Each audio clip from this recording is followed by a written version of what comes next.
त्र्यंबकेश्वर ज्योतिर्लिंग महाराष्ट्र राज्य में बम्बई के पास नासिक शहर में 30 किलोमीटर दूर है। नासिक शहर में जहाँ पंचवटी प्रदेश है यहाँ पर ही है। कौन कौन गया है ना त्र्यंबकेश्वर? अरे वाह, 2 बार। आज देखो मैंने हाथ उठाया। हाँ ना गई नहीं था ठीक से काम। वो शंकर भगवान की जय। गोदावरी के पश्चिम किनारे नासिक और पूर्वी तट पर पंचवटी स्थित है।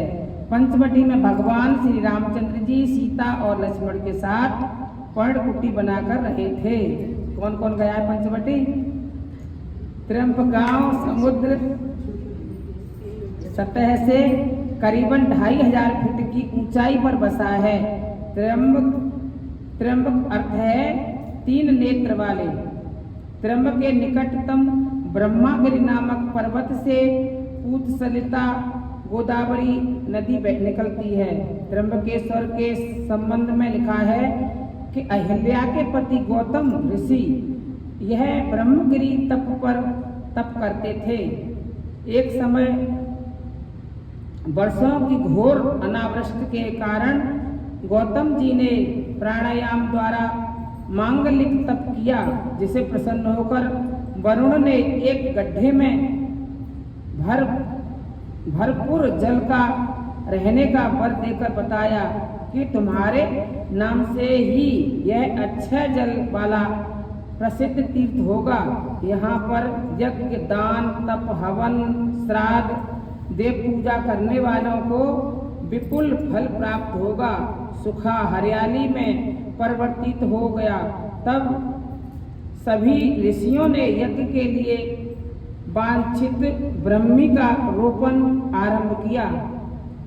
एक बार गौतम ऋषि ने के शिष्य जल राशि से जल भरने गए तो उसी समय वहाँ अन्य ऋषियों की पत्नी जल लेने आ पहुंची और उनमें से पहले जल लेने की हट करने लगी।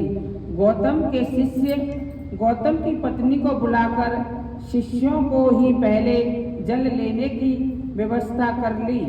ऋषि पत्नियों ने अपने अपमान समझा और अपने पतियों को भड़काया। सब ऋषियों ने गौतम से इस अपमान का प्रतिशोध लेने के लिए गणेश का तप किया। श्री गणेश जी ने प्रकट होकर वर मांगने को कहा। इस पर ऋषियों ने गौतम का अनिष्ट करने और उसे वहां से अपमानित करके नीला लड़ने की शक्ति देने का वर मांगा।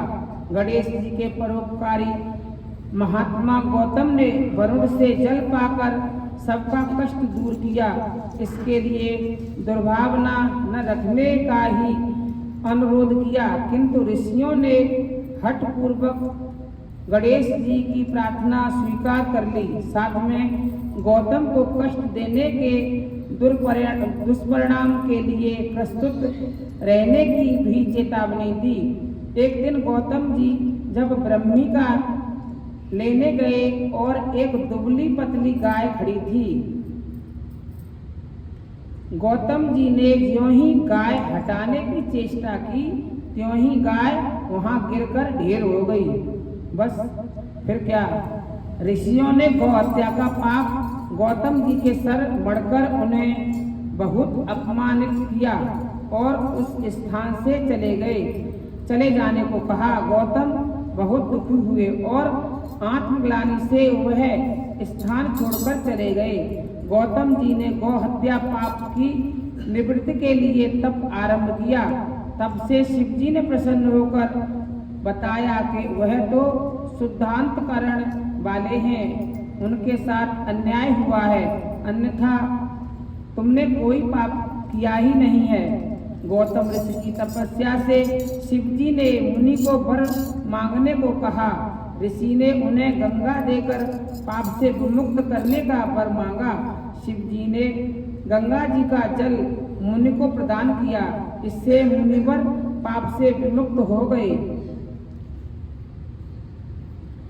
इस प्रकार गौतम ऋषि की घोर तपस्या से दक्षिण में पाप विमोचनी गोदावरी गौतमी गंगा, राजा मांधाता के सतवर से शंकर जी की जटा से माघ शुक्ल दशमी को बुधवार मध्याह्न के समय जब बृहस्पति सिंह राशि पर थे तब पृथ्वी पर आई हैं। स्कंद पुराण गोदावरी महात्म इस भक्त की भक्ता के कारण ब्रह्मा विष्णु इंद्रादि देवतागण यहाँ निवास करते हैं। फिर गौतम और गंगा जी की प्रार्थना से शिव जी यहाँ पर त्र्यंबक नाम से संसार के उपकार्थ उपस्थित हो गए। कहा जाता है कि सिंहस्थ गुरु के होने पर कुंभ का बड़ा भारी मेला लगता है। कुंभ के पर्व के समय यहाँ पानी में अमृत प्रकट होता है। इससे दयालु भक्तगण उसमें स्नान करना चाहते हैं। ब्रह्मगिरी से निकली हुई गोदावरी गंगा की धारा का मूल उद्गम स्थान देखने के लिए चौड़ी चौड़ी 700 सीढ़ियां चढ़ने के बाद राम कुंड और लक्ष्मण कुंड मिलते हैं और शिखर पर पहुंचने पर गौमुखी से निकली हुई भगवती गोदावरी के दर्शन होते हैं। पूर्णतया गोदावरी के उद्गम स्थान के समीप में उपस्थित त्र्यंबकेश्वर की महिमा है। त्र्यंबकेश्वर का मंदिर श्रीमान नाना साहेब पेशावर बनवाया था। मंदिर के चारों ओर पत्थरों के स्तंभ सुंदर नक्शी है। मुख्य मंदिर के 4 द्वार हैं, उसमें उत्तर पूर्व दरवाजे बड़े विशाल हैं। मंदिर के गर्भगृह में शिवलिंग के उस स्थान पर जलहरी अर्थात अर्धा नहीं है, बल्कि यहाँ पर केवल छोटा सा गड्ढा है।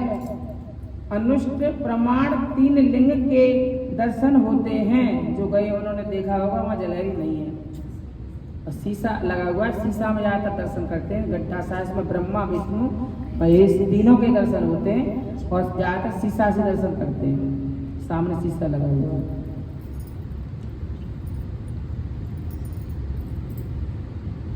छोटा सा गड्ढा में अनुष्ट प्रमाण 3 लिंग के दर्शन होते हैं। ब्रह्मा विष्णु शिव के 3 प्रतीक यानी त्र्यंबकेश्वर के शिव का लिंग पर प्राकृतिक रूप से जल का निरंतर अभिषेक होता है और ये जल गड्ढे में रिस जाता है।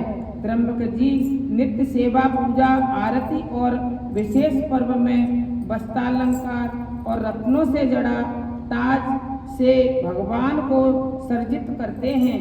उनकी सेवा पूजा स्त्रियों को नहीं करने दिया जाता, वे केवल इनके दर्शन कर सकती हैं। वहीं दुर्ज गृह प्रवेश करता है जो गायत्री और संध्योपासना जानता है। अन्यथा उन्हें भी बाहर से दर्शन करके संतोष करना पड़ता है। बोल त्र्यंबकेश्वर भगवान की जय।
शिव